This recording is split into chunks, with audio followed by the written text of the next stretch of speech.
Leo nimetokea kipande kimoja hapa. Nakutana na mdau mmoja hapa. Kwa jina anaitwa Mr. Sembu, naye ataweza kujitambulisha. Bwana mambo vipi? Poa vipi bwana? Fresh kama kawa. Kama kawaida. Wewe kuitwa nani? Naitwa Bashiri. Bashiri, mwenyeji kipande gani hapa? Hapa mimi mwenyeji wa Mwambisi. Mwambisi ipi hiyo? Hii Mwambisi Forest ipo Kongoe. Wewe mwenyeji wa Kongoe. Yeah. Kongoe ina kata ngapi? Kongoe haina kata kwa sababu yenyewe ndo kata. Una uhakika? Na uhakika. Sogea blaza kwenye na uhakika. Tuangalie kamera kule. Nilikuwa na kijiswali hapa.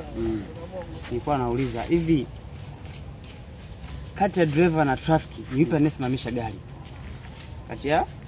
Kati ya driver na traffic ni yupi anayesimamisha gari? Hapo anasimamisha gari traffic. Unasema traffic.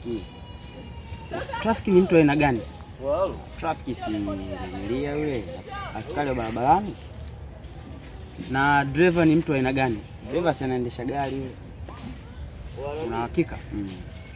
Bwana, nadhani kijana umeweza kumsikia, ameweza kujieleza kati ya driver na traffic ni yupi anaweza kusimamisha gari. Yeye amesema ni traffic. Usisahau subscribe, share, comment ziwe nyingi. Enjoy the show.